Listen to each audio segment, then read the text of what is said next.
जय Shri Krishna everyone, welcome to TY classes. आज हम बात करेंगे chapter second nutrition in animal का part second, digestion in human being. Part first जो है वो पहले आ चुका है। अगर आपको एब्जॉर्ब देखना है तो आप हमारे चैनल पे जाके विजिट कर सकते हैं। अब नेक्स्ट बात करते हैं डाइजेशन इन ह्यूमन बीइंग, क्योंकि ह्यूमन बीइंग क्या है, एक कॉम्प्लेक्स स्ट्रक्चर, यानी ये लिविंग ऑर्गेनिज्म जो है वो मल्टी सेल्यूलर स्टेज में, तो इसका जो डाइजेशन होगा वो थोड़ा कॉम्प्लिकेटेड होगा। क्या होगा? कॉम्प्लिकेटेड होगा। इसमें जनरल प्रोसेस जो होता है वो नहीं होता है। जैसे डाइजेशन में जनरल प्रोसेस क्या होगा कि मेजर मॉलिक्यूल जो होते हैं वो माइनर मॉलिक्यूल्स में कन्वर्ट हो जाते हैं, होता है इसमें यही है। लेकिन जो है वो स्ट्रक्चर जो है वो या प्रोसेस जो है वो क्या है, थोड़ा कॉम्प्लिकेटेड है। अब अगर जनरली बात करें डाइजेशन में, ये जो प्रोसेस है उसमें होता क्या है, सबसे पहला ह्यूमन बीइंग क्या करेगा, फूड को इनटेक करेगा। फूड इनटेक मीन्स कोई भी खाना है, जैसे सेब टमाटर वगैरह सब्जी रोटी कुछ भी होगा, वो XYZ वो फूड इनटेक कर रहा है, यानी वो खाना खा रहा है। अब खाने के बाद क्या होगा कि माउथ में प्रोसेस क्या होगा, उसमें दांत भी होंगे, उसमें टंग का भी रोल होगा, उसमें सलाइवरी ग्लैंड का भी रोल होगा। तो ये सारे जो है वो क्या प्रोसेस करेंगे, डाइजेशन का प्रोसेस करेंगे। डाइजेशन होने के बाद क्या होगा, इसका यूटिलाइजेशन मीन्स डाइजेशन तो हो गया, बॉडी ने खाना तो ले लिया, मेजर मॉलिक्यूल से माइनर मॉलिक्यूल्स में सब कन्वर्ट हो गए, लेकिन अब वो जो मॉलिक्यूल्स कन्वर्ट हुए या जो सब्सटेंस एब्जॉर्ब हुआ है, तो उसका यूज कहाँ है, उसका यूज करने के लिए बॉडी क्या करेगी, बॉडी के अलग अलग पार्ट जो है वो उसको एब्जॉर्ब करेंगे और यूटिलाइज करेंगे। और जो रिमेनिंग अनवांटेड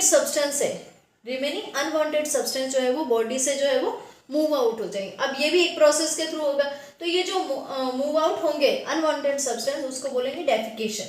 देन अब बात करते हैं एलिमेंट्री कैनाल की। What is elementary canal? That is started from mouth to anus, यानी माउथ से लेके एनस तक जो टोटली ये जो पाइप है या फूड पाइप है, उसे हम क्या कहते हैं, एलिमेंट्री कैनाल। अभी स्टार्टिंग पॉइंट और एंडिंग पॉइंट तो पता चल गया कि माउथ है और एनस है। अब उसके बीच में जो पार्ट आते हैं उनके बारे में हम जनरल स्टडी करेंगे। लेटर ऑन जो है वो हायर क्लासेस में हायर स्टडीज होगी। अब नॉर्मल जो प्रोसेस होता है वो देख लेते हैं। अब पाथ जो बात करें, सबसे पहले माउथ। अब माउथ जो है वो क्या है, माउथ के अंदर का रीजन जो है, जहाँ हमारी टंग जो है मूवमेंट करती है, टीथ जो प्रेजेंट है, तो वो हिस्सा क्या है, बक्कल कैविटी। क्या है? Buccal cavity. अब बक्कल कैविटी में क्या होता है, कार्बोहाइड्रेट का डाइजेशन होता है। क्यों होता है? क्योंकि वहाँ पे सलाइवरी ग्लैंड्स प्रेजेंट रहती है। टंग, ये जैसे टंग का हिस्सा है, टंग के हिस्से के नीचे और कुछ जो है वो साइड में जो प्रेजेंट रहती है सलाइवरी ग्लैंड, वो क्या करती है, फूड में जो कार्बोहाइड्रेट कंटेंट है वो क्या करेगी, डाइजेस्ट कर लेगी। देन उसके बाद फूड डाइजेस्ट हो गया, कार्बोहाइड्रेट। अब उसके बाद क्या होगा, ये नेक्स्ट जो है वो एक पाइप के थ्रू ट्रांसफर होगी स्टमक में। अब जो ये पाइप है उस पाइप को क्या बोलेंगे हम, इसोफेगस। या जो हमारा ये वाला हिस्सा रहता है, तो ये क्या रहता है, इसोफेगस। क्या रहता है, इसोफेगस। अब यहाँ प्रोसेस कुछ नहीं होता है, ना डाइजेशन या कुछ भी ऐसा प्रोसेस नहीं होता है, ये जनरली एक तरह से पाथ है। देन उसके बाद थर्ड पॉइंट बात करें हम स्टमक की। अब स्टमक क्या है, वहाँ जो है वो प्रोटीन पार्ट डाइजेस्ट होता है। क्या होता है, protein part digest. Protein part क्यों होता है, क्योंकि वहाँ पे हमारा जो स्टमक है वो HCl ज़्यादा सीक्रेट करता है।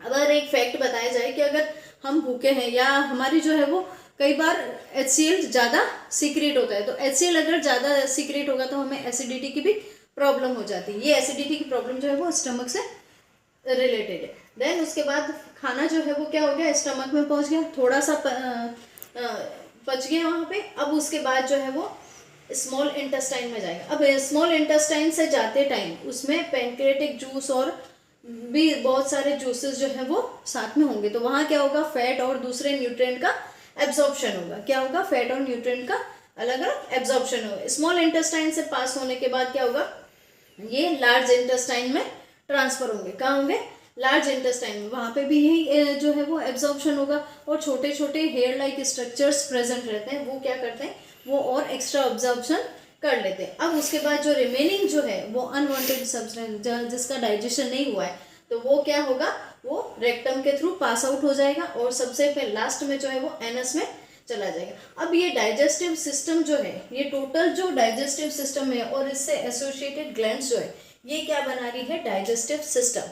ह्यूमन बीइंग में इसको बोलते हैं डाइजेस्टिव सिस्टम। जैसा ये डायग्राम दिखाया गया है कि ये क्या है, माउथ, इसमें बक्कल कैविटी, यहाँ नीचे टंग के नीचे क्या है, सलाइवरी ग्लैंड, देन उसके बाद ये ईसोफेगस से ये फूड जाएगा, यहाँ स्टमक रीजन है, यहाँ जो है वो प्रोटीन पार्ट डाइजेस्ट होगा, और यहाँ लीवर है, गॉल ब्लैडर है, और ये जो पैनक्रिया है, यहाँ से पैनक्रिया से पैनक्रियाटिक जूस डेवलप होगा। अब ये यहाँ से कंबाइन होते हुए स्मॉल इंटेस्टाइन में फूड ट्रांसफर होता रहेगा। अब यहाँ पे भी जो है वो फैट और एक्स्ट्रा न्यूट्रिएंट का एब्जॉर्प्शन होगा। अब उसके बाद स्मॉल इंटेस्टाइन से लार्ज इंटेस्टाइन में क्या होगा, जो अनवांटेड प्रोडक्ट होंगे वो यहाँ से ट्रांसफर होके रेक्टम में स्टोर हो जाएंगे। रेक्टम में स्टोर होने के बाद जो है वो एनस से ट्रांसफर आउटसाइड हो जाएंगे। That is the whole process in human digestive system. Thank you.